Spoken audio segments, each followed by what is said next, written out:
Hello, everyone, and thank you for attending our Basic 3D and Graphics and Impact webinar. My name is Don Peterson, and I'm the Packaging Product Manager here at Ardent Software North America.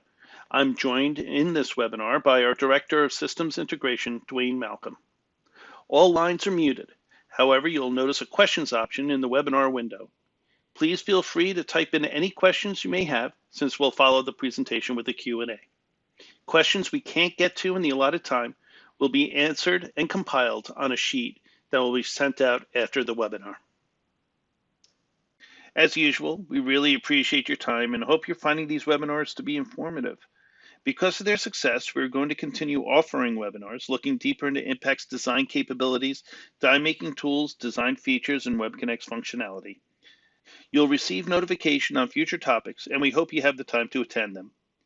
In this webinar, we'll focus on creating a three-dimensional model from the beginning by bringing a design into Impact's 3D environment. Next, we'll place some graphics and manipulate the geometry using the vectorization tool to create a custom die cut and make further adjustments to create a final presentation piece. I'll begin by importing a previously made design. This was run from a standard, and then I made some minor adjustments to accommodate what I was looking to achieve. Using standards can greatly reduce the amount of design time. Keep in mind, though, that you can use all the functionality and techniques I'm going to show today with a design made completely from scratch. Okay, let's get at it and open this file up. All right, so I'm just going to go ahead and import this file in. All right, it's an IPD. If I had it saved in the database, of course, I could just go ahead and open that up. Folding a package design requires the use of the 3D viewer tool. All right. So let's go ahead and access this.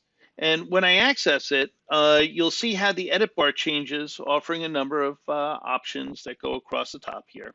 Everything from handling how angles are going to, or what angle a crease is going to fold at. And these are default angles.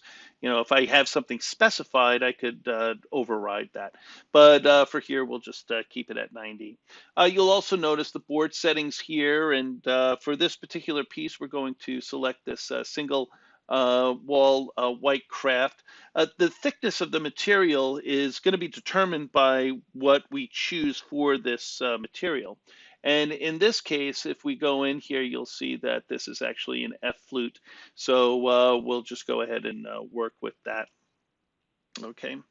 So what I also want to do is make sure that set origin is checked. All right. By checking this, the origin of the 3D model will be set to where I click on the one-up. All right, it's not going to base it base it off of the 0, 0. With that unchecked, that's what we would use. We would actually have that set to the 0, 0, and that's where things would rotate around and everything. This is much nicer with setting the origin because I can specify what I want or what panel I want it to actually place the origin on. So clicking on this flat sets that to be flat against the table or the floor of the 3D work area, all right? So say I go ahead and I'll just click on this. You'll see this gets folded up and displayed in my 3D environment. It's that easy. There's my origin. I can move that around if I want, but this is it. I mean, that's all there is to bringing something into the 3D environment here. Okay, so what I'm going to do is hit home. And this way we'll have that in our standard perspective mode. Now I'd like to add some graphics to this design. For that, let's first export this one-up out as a PDF and bring it into Illustrator. And then we'll go ahead and apply graphics, make sure that everything registers. So I'm going to go back to the one-up. And we're going to go into File, Export, Export. And for this, we're going to choose this export filter I have set up for this PDF plugin for Illustrator. Now that Illustrator plugin, this is a free plugin and it can be distributed to anyone for opening Impact's PDF files in Illustrator. So you can share this with any graphic houses or anybody you want to work with on this. All right. And we'll just go ahead and we'll just leave this, save this out as a one up. All right. So now we've gone ahead and exported this file out. Let's jump into Illustrator now. And I'm going to ask it to open this file up. And this is the one that we just saved out. And, now when I import this into Illustrator, let's go ahead and we'll, I think it's, yeah, there we go. We've now imported this into Illustrator now with the plugin installed. And I'll show you how. You can see right here, Arden Software, it's saying that the impactCAD plugin is currently installed. You'll see that when this brings it in, it's separated out the layers over here. So let's take a look at this. You'll see here the bleeds, creases, cut. All right, and I can toggle them on and off. You'll see those are the bleeds, creases. So we've separated those out into individual layers, and it's also locked them down. All right. So, and it actually has set them as templates as well. So if I double click on this, you'll see this is actually a template. All right. The benefit of this is you can use the die as a reference for the artwork being generated and position it without accidentally selecting or moving any of these lines around. So you see I can't select any of these. It also brings in a graphics layer here. This is where you can just put graphics on. You'll notice this is unlocked. So you can just start going ahead and placing that stuff. Another feature to the plugin is that it sizes the artboard to a specified impact palette. All right. In this case, you'll see that it's sizing it to the cut. That's what I had it set for in the plugin. All right. What that does is it aids in the automatic registration of graphics in impact to the die. So you'll see when we place this, we bring this into impact, you'll see how it just kind of like drops it right into registration. Now, for the sake of saving some time, I'm going to go open up some prepared graphics and place them on this die in Illustrator. So let's go ahead. We'll open this up. And I've already prepared the graphic here. So I'm just going to select everything. I'm going to copy this. And then I'm going to go in here on my graphics layer. And we'll just go ahead and paste this. All right. And now I'll just move it to make sure that I have everything registered. All right. And I believe I set that line up there so I can get this in register. So everything, all my bleeds are showing. And my graphic has now been placed. Now I'm just going to go ahead and save this out. I can keep it the same name here, which I'm going to go ahead and do. We'll just save the file. All right.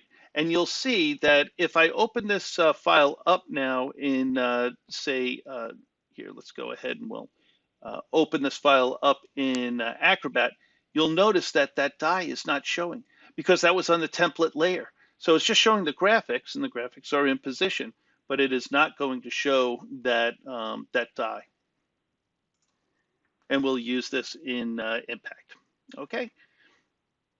Okay, so now let's go right back into Impact. I'm going to place this graphic now by going into the Graphic Add Graphic tool, or Graphics Add Graphic.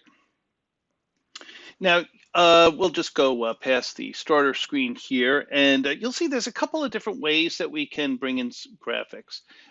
We can acquire them, which means that if you have a scanner hooked up or anything, there's a generic scanner driver directly in Impact that this will work with. We also have where you can load it from a document. If there's a graphic that's attached to the project in a document format, you can go ahead, well, not document format, but in the documents area, I should say, you can go ahead and load that.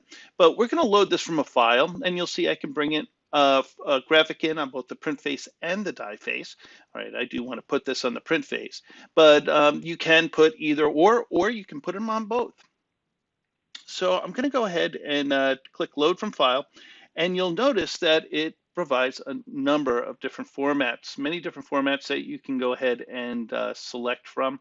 There's a lot of different graphic formats that you can bring into Impact. So you'll be hard pressed to find one that you won't be able to add. All right, so we're just going to keep it on the supported formats, and we'll select our graphic here. All right. Now, this is the graphic that we just saved out of Illustrator, and I'm going to insert a link, meaning that it's linking it to this graphic file. This way, I'm not like completely loading it into my project, which would kind of increase the file size in the database. I'm just going to go ahead and link it, so I'm referencing it back to another saved file. So we'll go ahead and open this up, and you'll see now I'm going to be presented with some resolution options. All right, you can choose what resolution you would like to use here. I'm going to select high for this, so we'll just go ahead and place it at a high resolution. But if I told it custom, I could actually go in and specify the resolution that I want to put in there. This would make a particularly high pixel, or a large file, I should say. And I'm probably not going to go ahead and run with something like that. So, but you can adjust that any way that you want.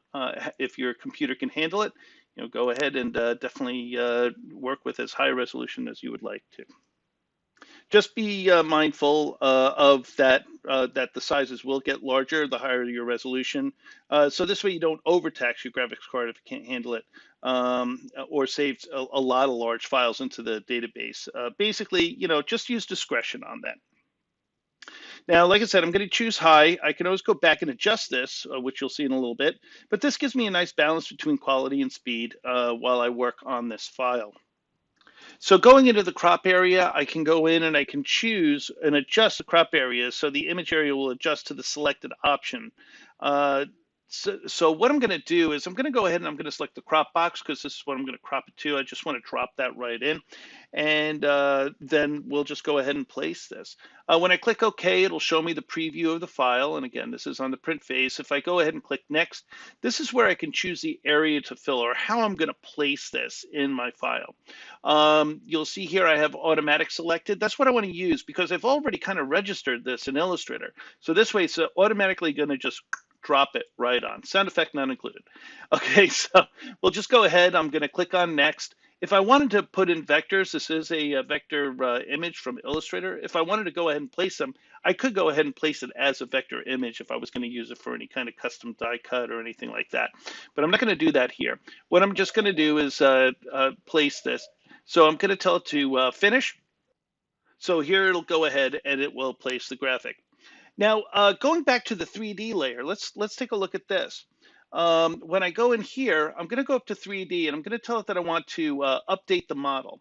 What this does is this will look back at the 2D file and see if there were any changes, and then apply them here on the 3D object. Of course, there has been a graphic added, so the model is now going to reflect that change. So let's go ahead and we'll tell it to update. And again, it's going to go back.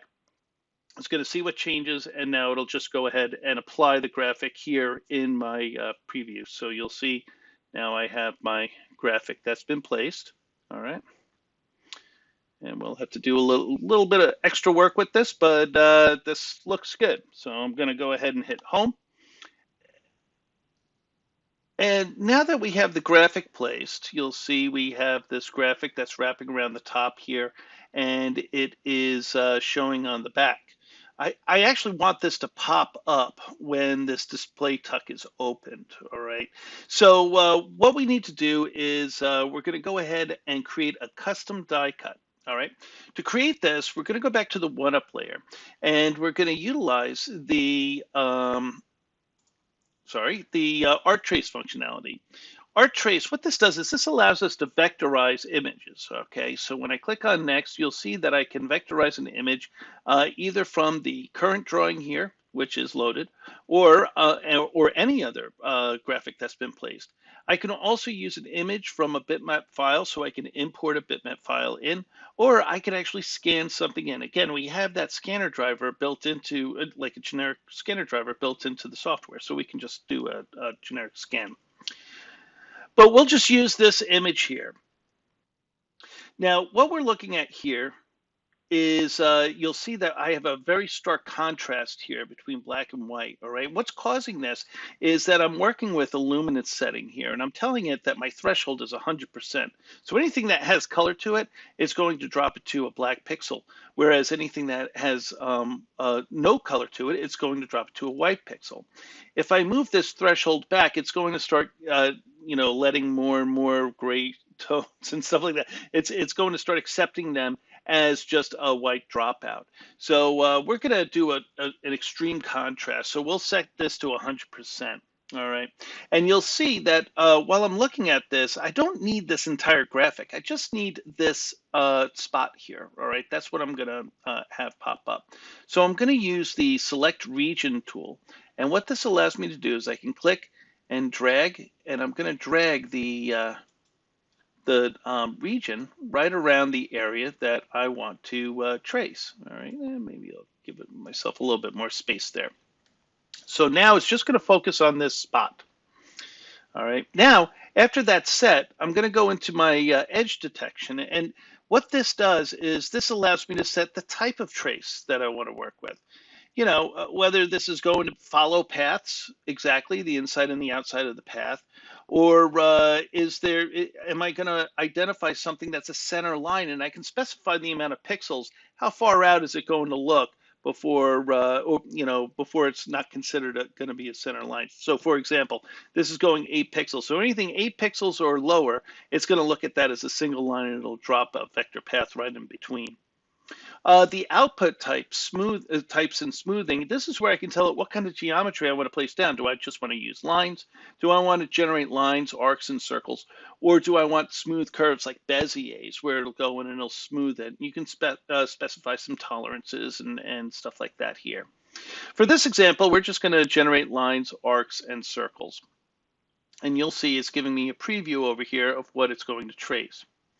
Now, when I click on next, it's going to ask me, well, where do you want to place this? Right now, I want to place this over the graphic entity that I have here. All right. If I tell it to place manually, it'll be kind of stuck to my cursor, and then I can click to place it anywhere I want. This is useful if you actually are importing something and you wanted to, maybe a starburst that you're recreating, and you can click and place that anywhere that you wanted to. All right. But here I'm going to place this over the graphic entity. This way, it's going to be registered right on top here. So when I click on finish, you'll see that it will apply the tracing. And that's really all there is to it. Now I want to clean this up a little bit, so I'm going to hide the graphic. And I can do that by going into View, Visibility Toggles, and selecting Graphics. I could also hit Control-G. So if I click on that, it'll just hide the graphics. This way I can zoom in and I can do a little bit of touch-up work. I didn't need the whites of his eyes here, so we'll get rid of that. And we'll get rid of those spots.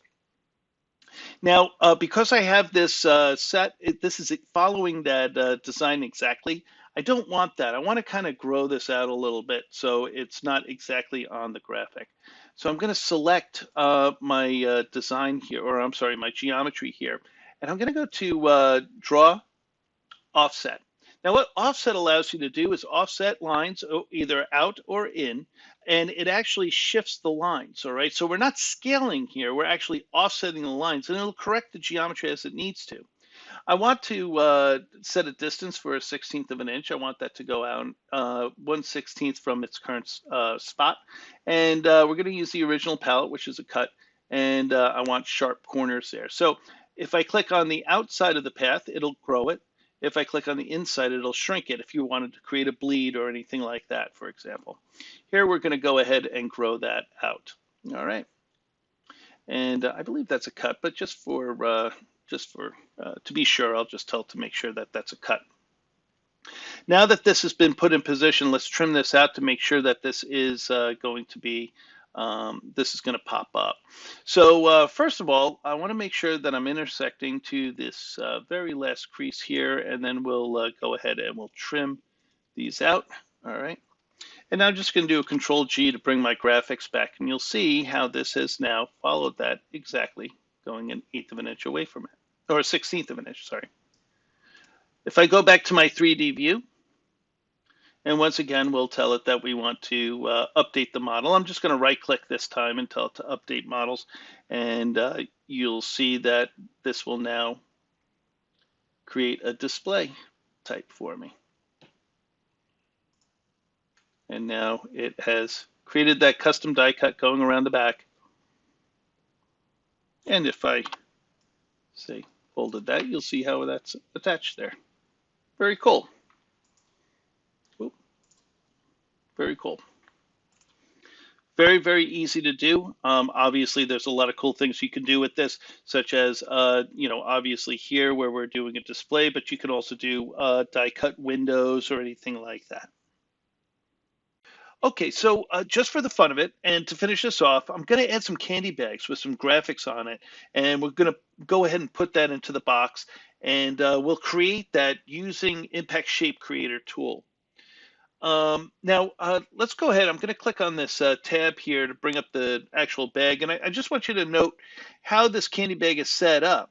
All right, you have here, this is a profile view of the bag, or basically looking from the top down, I guess. But profile, basically, it's going to come into the 3D workspace on its end. But then once you have this, we have these pieces here. These are cross-sections views. This is what I'd like the bag shape to be at this particular point. As it's kind of making it. So this, I'm just showing it like, okay, there's like some candy in here, so it's got like some bumps and everything like that, just to give it more of a look that it's a bag that has some stuff in it. All right. Now the profile controls kind of the size of this bag. This is going to be the size of what my bag is going to be, whereas the cross sections, they control the shape, again, at whatever position they're aligned at. The center of the profile, all right, this is important because this is where it will affect the final shape of the end product, okay? So everywhere we place these, if I put another shape here, it would create that shape or try to morph to that shape at that particular point. Before we activate the Shape Creator tool, I'm going to go ahead and place a graphic in here, all right? So I have a graphic that's already made. So let's go ahead and add that. I'm going to go to Graphics, Add Graphic, and we'll select that graphic. All right, so I'm going to load from File again, and we'll choose the Bazinga Candy Bag graphic here. All right, and you'll see, I mean, this is just, it's just a bag, and this is front and back of the bag. All right, so we're just going to place this in. I'll tell it okay. Now this, I want to just place in. I've already gotten it to size and everything. And I don't want to place over the geometry. I don't want it to use any of this geometry for it to just go ahead and place on top of to dictate what the size is going to be. I just want to place it one-to-one. That's where I'm going to tell it to specify a rectangle to fill when this dialog box is closed. All right, when I click Finish, I can either click and drag to create a picture box window, but I know I have this to size, so I'm just going to tell it fixed size, and you'll see how I'm controlling how I have that graphic box. Just going to align it right here to the top, and you'll notice I'm placing the graphic to the right. This is so I place it on the side. Remember, when folding a package, you have three surfaces, right, which are the inside, outside, and the edge. However, here, when we're creating a shape, it's looked at as top, bottom, and side, all right? Right now, we're placing this graphic to the side. If I wanted to place a graphic on top of this, I would put it to the top. Or if I wanted it to be on the bottom of it, I place it to the bottom, all right? Since I want this on the side, I'm just going to go ahead and place it right here to the side. Now that the graphic is placed, we'll go ahead and start up the Shape Creator. So I'm going to go into 3D Shape Creator. You can see the shape of the bag and the graphic wrapped around it. Also, look at the underlying color here that I have set up. All right. If I double click on this, I could go ahead and blend another color. I could add a texture to this, but here, this is where that color is. And I went ahead and I blended it. And it's the same color as this red that I'm using for the graphic. But you'll see that you can also go ahead and take a look at how the graphic is being placed. And I can also shift this if I wanted to. You'll see how the graphic is shifting. So if you needed to move it around the object, you could go ahead and do that as well. But now that I have the bag in here, I'm going to click OK, and we'll bring this into my 3D workspace. Now that we have this in our 3D workspace, I'm going to go ahead and rotate the bag and everything so we can get that positioned right inside the box. I'm I'm going to go to my 3D scene tab, and you'll see here's the mesh of this bag. That's what I have selected, and it's an object that's in here.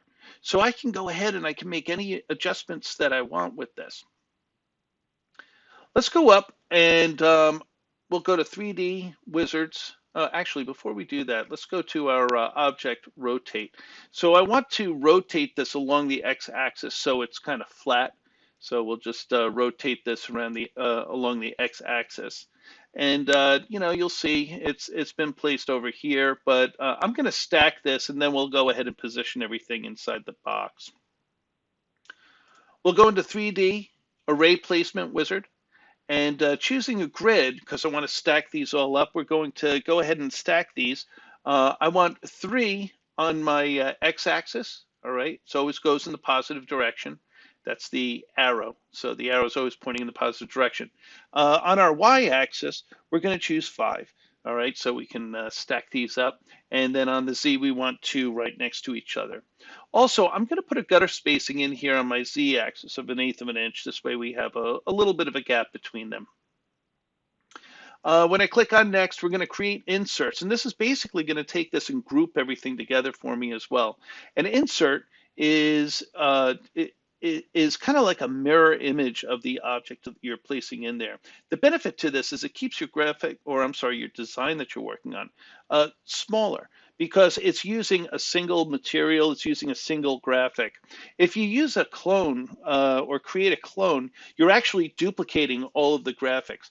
However, since it's not a mirror image, it's an independent object. So if you wanted to open a lid of one and keep a lid of another one closed, you could use that. But again, it will expand the size. It all depends on the application, on what you're doing.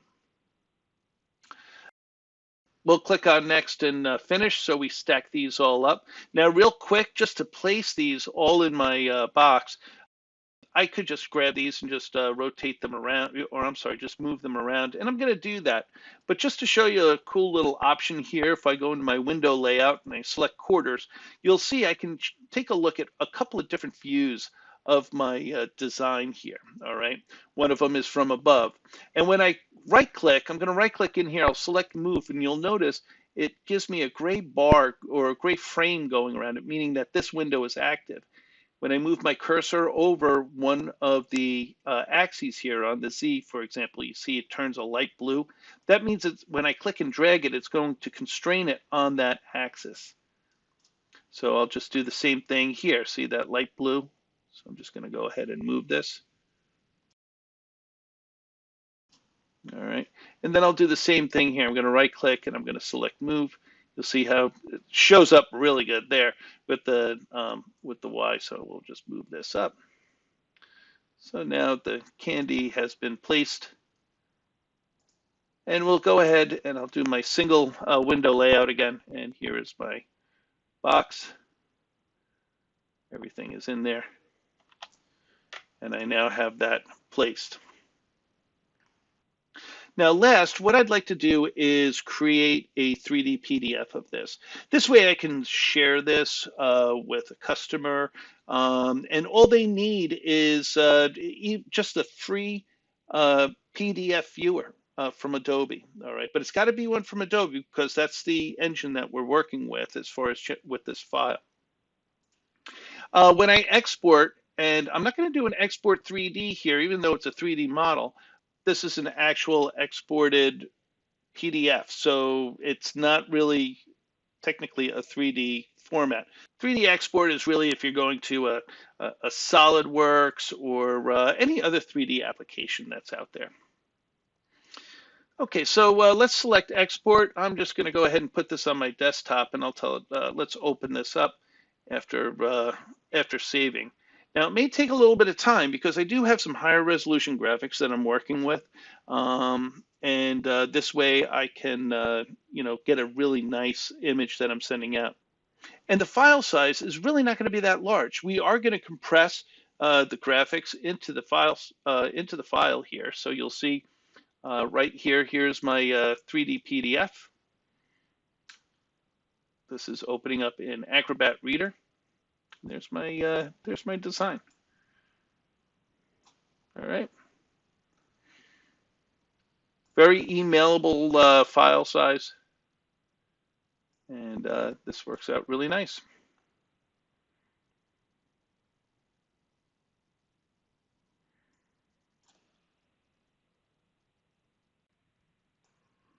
Now, once this is done, again, you can just go ahead and email out. This is a 3D PDF, and it looks pretty nice. All right, so I'm going to go ahead and close this. We'll go back into Impact. Here is my my final piece, and that pretty much covers what I wanted to go over. So let's just close this down, and no, don't save that, and we'll open it up for questions. And I'm looking at the questions, and to be honest, we really haven't gotten very many now that I'm looking at it. But you know, if you guys have any, just you can go ahead and type them in. But I must be getting even better with this. So if we don't have any questions, I guess that that'll pretty much cover what we're going to go over today. And well, I guess you know, really just oh wait, yes, I can, Ronnie. I can. I'll go ahead and I'll include that into the follow-up email after the webinar. So, but I'll be happy to go ahead and email that PDF out to you there. So. Don, it looks like we've got some other questions coming in late here.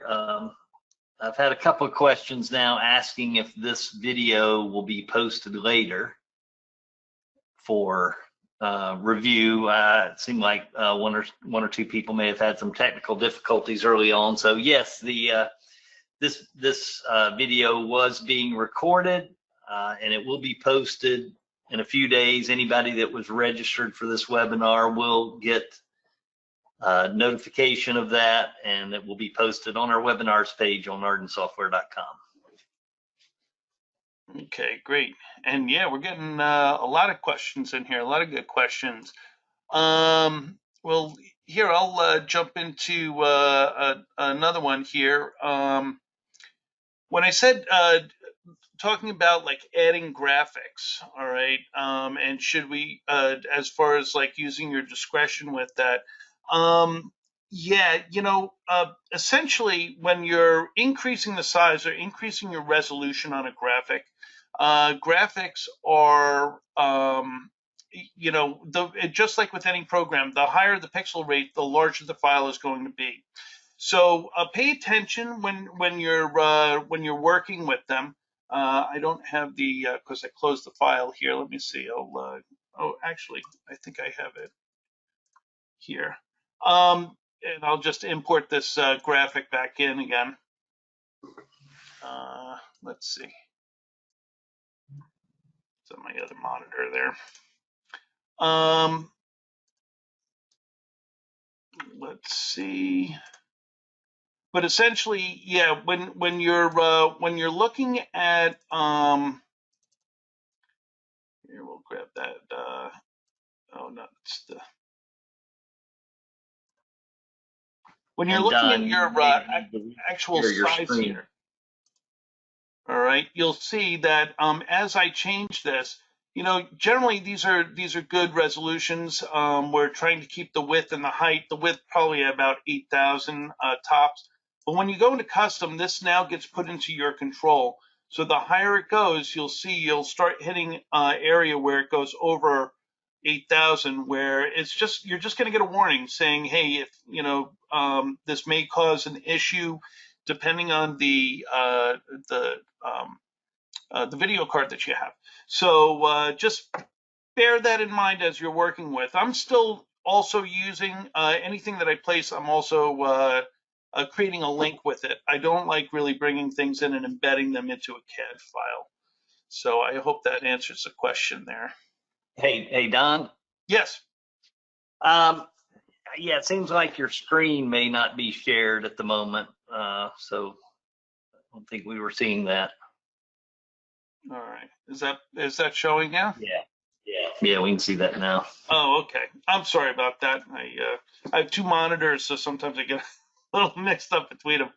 But yeah, this is what I'm talking about with regards to you'll see that these settings we have in here, low, medium, high, very high. These are going to work more. These should work fine with really anything that's out there. But as far as video cards are concerned.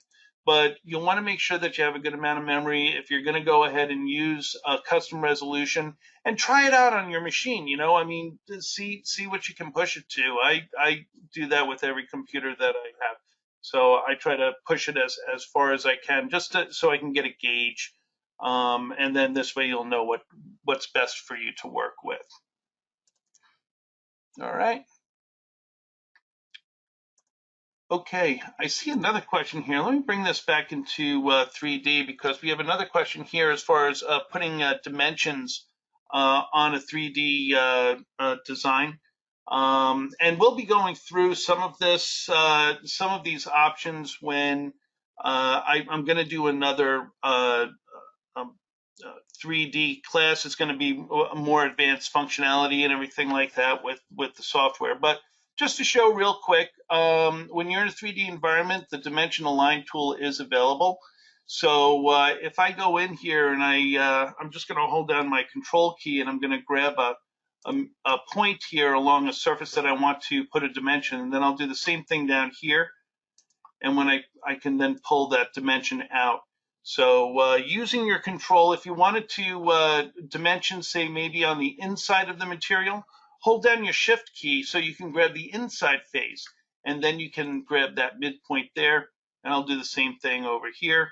So this will give me an inside dimension as opposed to, here I'll show you an example of doing an outside dimension. You'll see there will be a difference in that size because of the thickness of the material.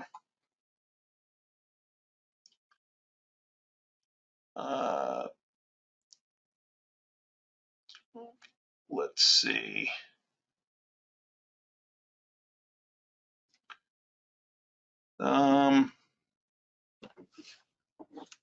Now, Don, there was a question on, regarding the graphics that you just touched on with, high quality versus low quality. Yes. I guess it'd be worth mentioning that 2019 R2 improves in that area. It does, yes. Here, let's go ahead and we'll place this graphic in. I'm sorry now that I had closed that there. But I'll just put this, yeah, we'll do it at I. And we'll place the graphic in there, and then I'll just open this up and update the model.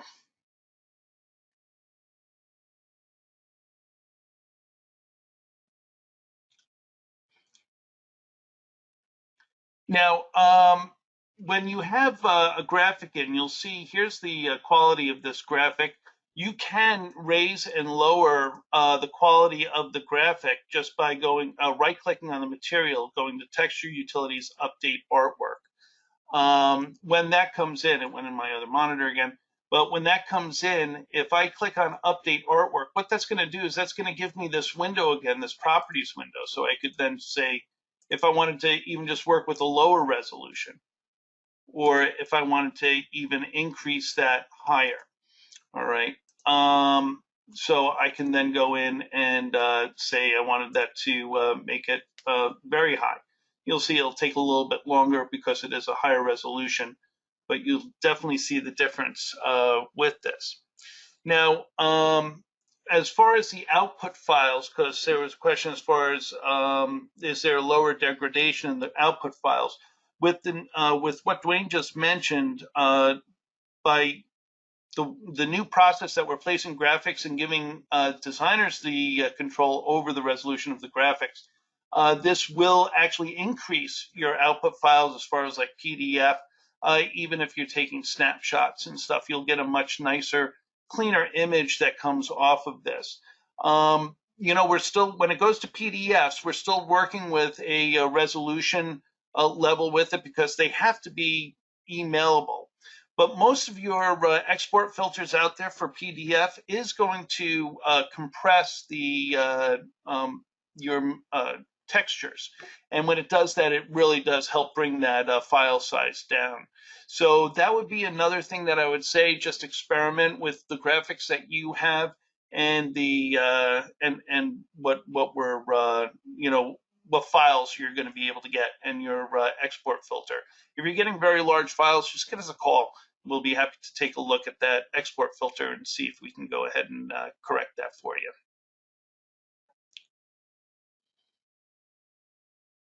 Okay, and I guess it would be worth reviewing about the Illustrator plugin, how people can get that. And it is downloadable from the ardensoftware.com website. You will need to be mindful of the version of Illustrator you're using. These plugins are version specific. Don, I believe the one we have for download is for 2020 Illustrator. Yes. I do want to put a word of caution for Mac users out there. We are looking at it's for the 2019 that's on the website, but we are getting that. I just checked into that today, and we are getting that updated as we speak. So I don't know when it's going to be on the website, but yeah, for the Mac version 2020, just give us a little time on that one, but it should be up there soon.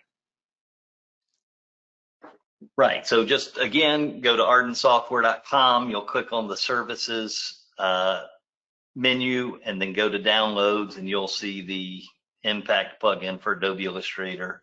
A few different versions, few different languages, but both for 32 and 64 bit. So you can download the one that's appropriate to your environment. Yeah. I also see another question here for with specific materials. Basically, where does the thickness come from? Because you're absolutely right, George. When you go ahead and you choose a board setting, you'll notice that, like corrugated, we're only looking at single wall, double wall, and triple wall. The thicknesses that we're pulling for these materials now are all based off of the material that you have selected in your board grade. So if you've selected it there, or if you're set up to, when you're creating a new project, it asks you to create select a board grade. That's board grade will be, the thickness is already in there. So just choose whether you're going to work with a single wall, double wall, and triple wall. And that's where that thickness will now come from. And that, again, is in the material in the database. If you ever needed to change the thickness of that, you, of course, could change that in the database, and it will go off of that.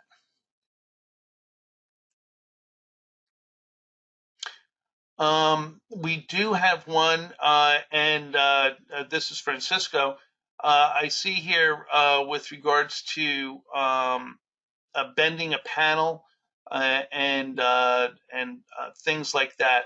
Francisco, we're going to be going over that's one of the things that I want to focus on for our next webinar. But just so you know, yes, you can go ahead and bend a panel. And why did that? Okay, so I'm going to go ahead just real quick with this particular piece here, just for the fun of it. We'll just grab this. So say I wanted to bend this panel. I wanted to kind of arch that over. The bend options are located under folding faces, and it says curved face. Here you can specify the direction. This is the direction you'll see here. I have my edges highlighted for the direction that it's going to go. So this is 90 degrees, and then I can specify the sweep. So this is 180. So this is going to fold right over. You'll see how it bends that panel there for you, and you'll see how that will now work. So I am going to go deeper into that because I have a better example and also with regards to the embossing and the foiling and everything. I have a whole presentation one set up because I also want to go over creating masks and for using with embossing, spot varnish, debossing, and all that fun stuff. So unfortunately, I don't have the time to go through that today, but I promise we will definitely hit that on one of our other webinars, go into that deeper. But I can get with you offline if you want, Francisco, and we can go over that. If you want to do that as well. Let's see.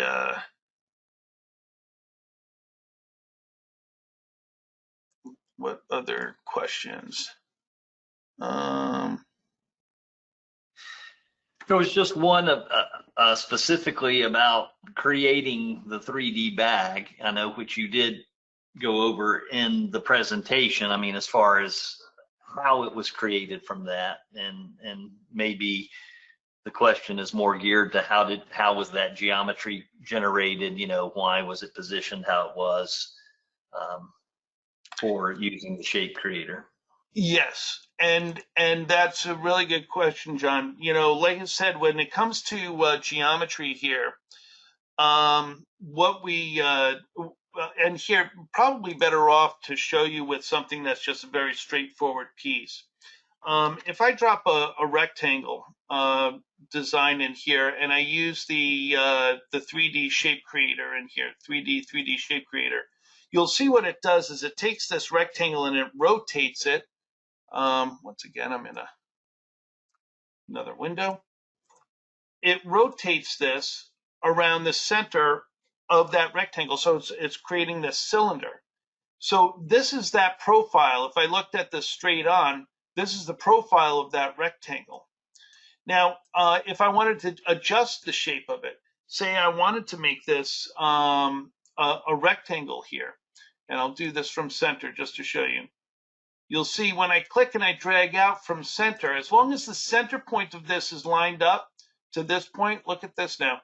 When I tell it 3D shape creator now what it's going to do is it's going to create this shape here. All right. And I can still control how I want this shape to go. If, say, down here, I wanted to maybe put in a rectangle here that's a little bit of a different shape. All right. So you'll see how the profile or is controlling that particular shape. So it's I never said that or have ever said that Impact is a 3D modeling application, but you can definitely do some really cool easy shapes, cups, stuff like that with it, and really get some nice fun stuff out of that. So essentially play around with that. Even if I went ahead and I I'll put a smaller rectangle right here, wherever this midpoint of that is, that's where it will go ahead and create the shape. So this kind of illustrates exactly how that's getting controlled. All right. So just remember, profile, cross section.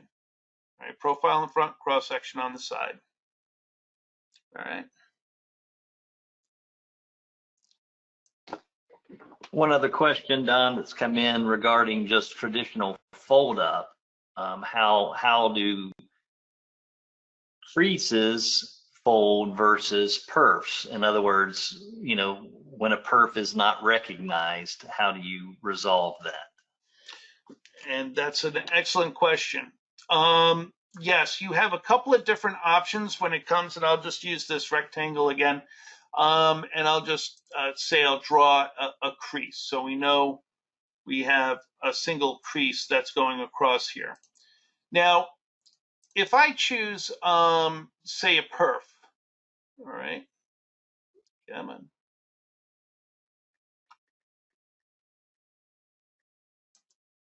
Let me choose a perf here, and I'll do a perf going from, say, here to here.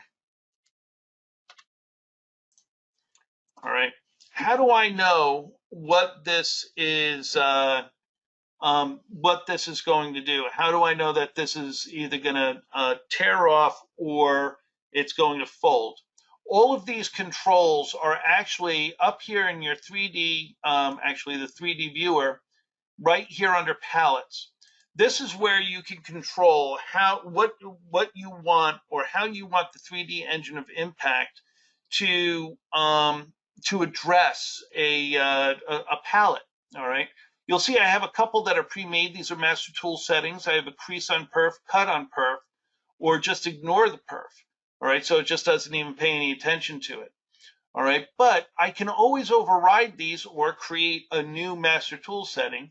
You'll see this button with the 3 dots. If I click on this, let's see. Here we go. I get a palette options window. And this palette options, what this does is this shows me these tabs represent the actual process. This represents what impact is going to do. And then we have our palette types. If I just want overall perfs to crease, I have my perfs selected. But this can get very granular. I can disengage the perf here, and you'll notice now, if I go down, I have all my perfs showing here, and I can choose a particular perf. Say, for example, this 1x1 end cut and 1x1 end gap, I want a crease on. But then if I go to my cuts and I go down here, I can tell it that, you know, the 1x1 quarter, these I want it to cut. So if it saw those in the actual design, it would cut on those, and then it would crease on the others. So you can get some really granular control over how you want this to work. And if I click OK, but you'll see it's still highlighted. And I'm just holding down the Shift key or the Control. If you want to jump, you can just go in and select the individual pieces, or I'm sorry, the individual perfs. But just selecting this, my crease on perf, you'll notice if I click here, it will go ahead and it will fold this up, and it will treat that perf as a crease. All right, so there's my perf. Here, let me unselect it, you'll see right here, there's the perf texture, or what I'm showing there is the perf. But if I go ahead and I bring this in now and I switch this from cut on perf, and I'll click on the same panel here, I'll have to move it out of the way, but you'll see now I can do both types. We'll just move this. So, and here you'll see the difference. This one creased on it, this one cut on it, all based off of the instruction that I was giving it right here in the palettes. So you have the full control over that. All right. Okay. Yeah, excellent. So the last question I see is more general. Just how often will we be having these webinars? And they've been averaging every 2 to 3 weeks. So was this our 4th or 5th one, I believe? But yeah, we're scheduling every 2 to 3 weeks. So keep posted. Those get notified via email. So just watch your email, and we've got plenty of exciting ones planned along impact lines with 3D and just the general functionality of impact, but then some more technical ones, some manufacturing ones, and then we'll also be introducing some Web Connects webinars in the near future. So stay tuned. All right. Well, hey, everyone, thank you so much for your time today. This was a great session. The questions were terrific, and looking forward to seeing you guys on future ones. And you know, as Dwayne said, keep an eye out for some invites. All right. Okay, Don, well, thanks a lot. And thank you, everyone. And we'll see you next time. All right. Thanks, everybody. And you all have a great day.